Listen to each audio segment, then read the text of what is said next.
5 yang mendapatkan negara Korea Selatan. Kami ingin mempresentasikan materi mengenai negara Korea Selatan.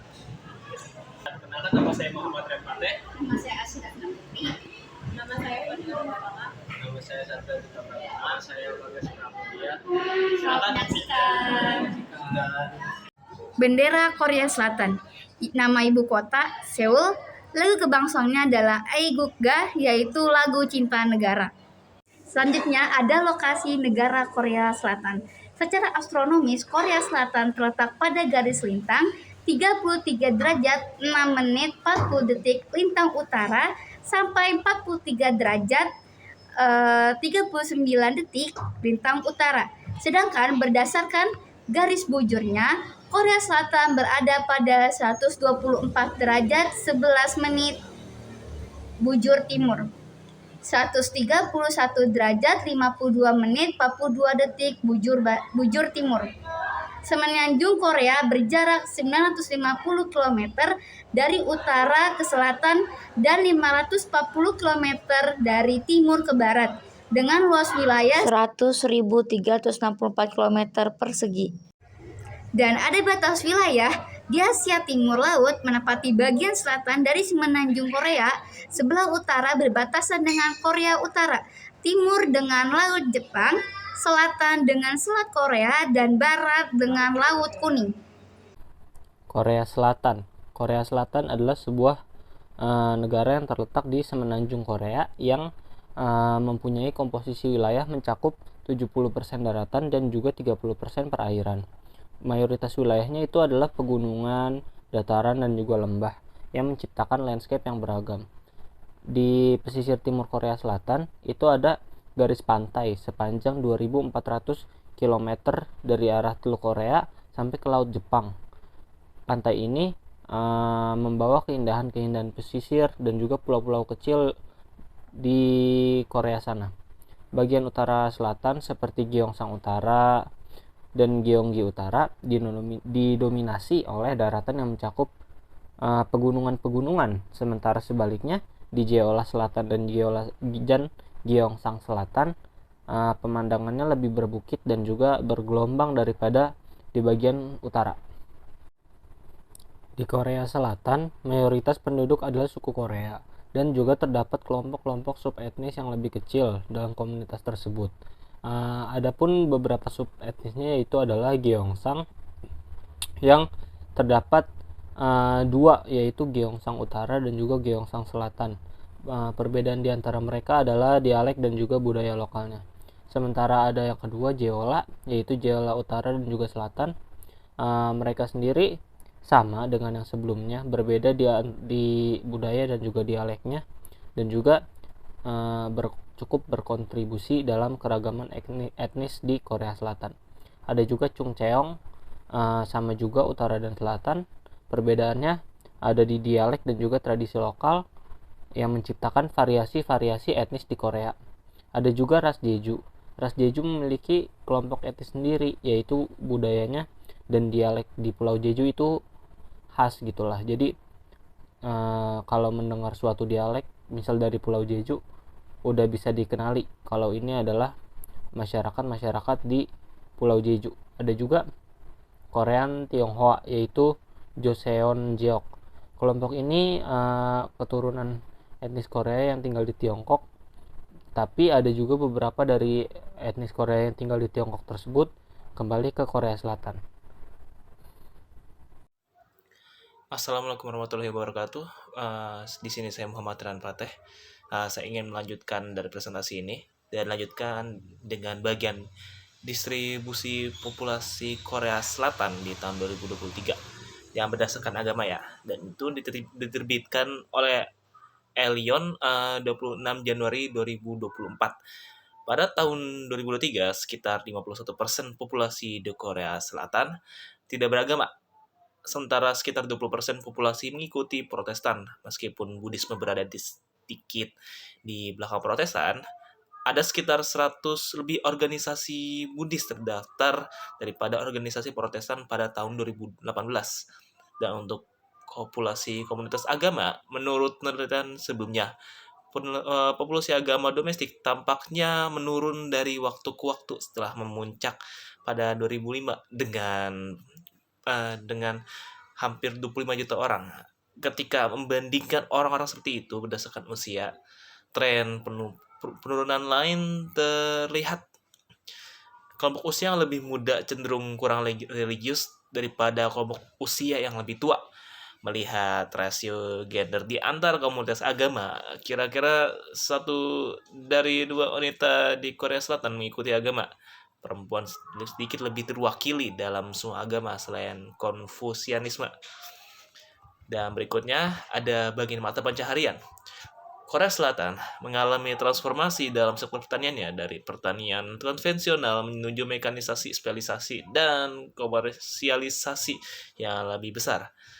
Meskipun hanya sebagian kecil dari wilayah yang dibudidayakan, produktivitas pertanian telah meningkat berkat penekanan baru-baru ini pada teknologi dan efisiensi. Padi tetap menjadi tetap menjadi tanaman terpenting, tetapi budidaya buah-buahan, sayuran, dan bunga semakin penting. Namun impor tetap menjadi sumber utama dan untuk beberapa komoditas seperti jelai, gandum, kedelai, dan kentang. Di sektor pertanian, meskipun jumlah peternakan menurun, produksi susu dan daging meningkat, dengan babi, sapi, dan susu menjadi produk utama. Sementara itu, upaya reboisasi berhasil dilakukan untuk mengatasi masalah deforestasi. Tetapi produksi kayu domestik masih jauh dari mencukupi kebutuhan domestik, dengan industri kayu lapis bergantung pada impor kayu.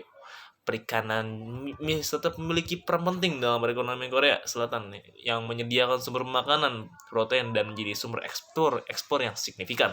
Dengan menjadi salah satu negara nelayan laut utama di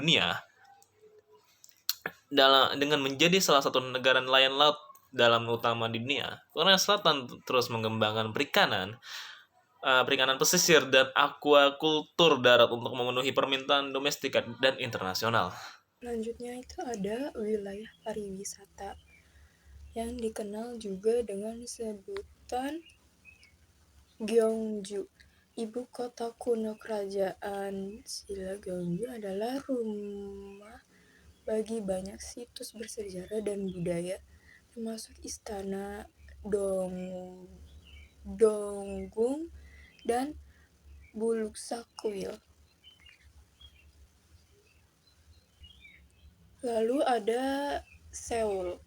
Seoul itu adalah ibu kota Korea Selatan, metropolitan yang ramai dengan sejarah yang kaya, budaya yang semarak, dan pemandangan modern yang menakjubkan. Beberapa tempat wisata populer di Seoul ini antara lain Istana Gyeongbokgung, Desa Hanbok-bukchan, Menara Seoul, dan Pasar Myeongdong. Lalu ada Pulau Jeju. Pulau yang indah ini terletak di lepas pantai Korea Selatan.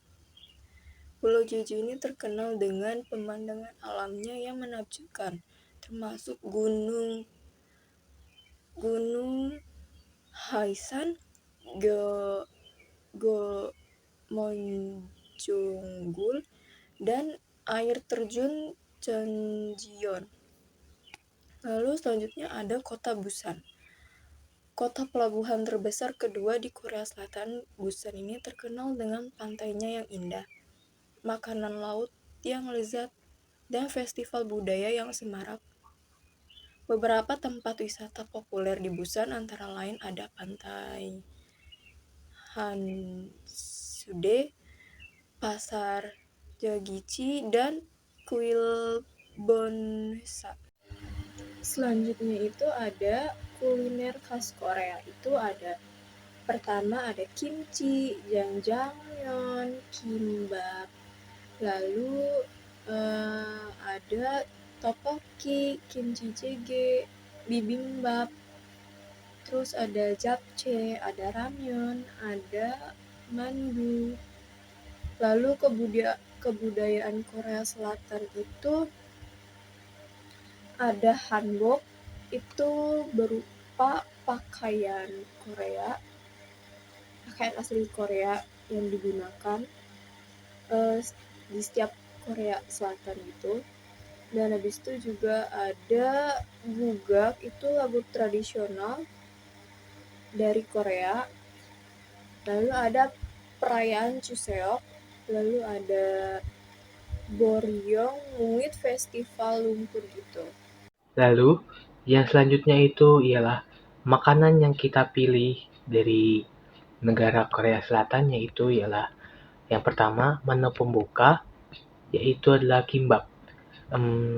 Kimbap itu merupakan makanan khas Korea yang terbuat dari nasi dan nori gulung, kemudian dipotong sesuai selera. Biasanya, nasi digulung bersama lauk pauk seperti daging, ikan, serta sayuran segar. Makanan yang dibungkus nori ini sering muncul di film maupun drama Korea Selatan. Kimbap disajikan bersama hidangan lain seperti kimchi, sup, dan lainnya. Kimbap dianggap sebagai makanan yang praktis karena setiap potongannya bisa langsung dimakan sekali suap. Nggak heran jika kimbap cocok sekali dijadikan bekal. Tak perlu khawatir karena kimbap tetap nikmat walaupun dimakan dalam keadaan tak lagi hangat. Cara membuat kimbap itu relatif mudah. Kamu pun bisa bikin sendiri di rumah loh. Kimbap bisa dibuat sesuai dengan selera, berbahan isian ala lidah Indonesia. Misalnya itu salah satu kimbap dengan isian ayam geprek, tambahkan dengan saus kesukaan agar lebih lezat. Lalu yang kedua itu adalah menu utama, raboki. Raboki adalah makanan yang terdiri dari ramen atau kuah yang dicampur dengan tteokbokki atau kue tepung beras. Makanan ini merupakan campuran dari masakan Korea, rasa pedas dan gurih dari tteokbokki disatukan dengan rasa asin dari ramen atau kuah, menghasilkan cita rasa yang unik dan kaya. Biasanya, raboki dibeli dari pedagang kaki lima atau pojang maca, atau disebut juga dengan restoran tenda kecil di atas roda atau warung pinggir jalan. Awalnya disebut tteokjim dan merupakan hidangan rebus gurih dari irisan kue beras, daging, telur, dan bumbu dengan kuah kental berwarna merah dan bercita rasa pedas dan manis. Dan yang terakhir menu penutup, yaitu ialah es buah hwachei. Hwachei adalah minuman khas Korea Selatan yang terkenal akan keunikan dan segarnya. Minuman ini biasanya itu disajikan saat musim panas untuk menghilangkan rasa haus dan memberikan kesegaran dalam cuaca yang panas. Hwachei itu terbuat dari bahan-bahan alami seperti buah-buahan dan bunga-bungaan sehingga tidak hanya segar namun juga menyehatkan. Di Korea Selatan, hwachei juga dianggap sebagai minuman yang cocok untuk kumpul keluarga dan menjalin keakraban. Dari kelompok kami, kurang lebihnya mohon maaf. Assalamualaikum warahmatullahi wabarakatuh.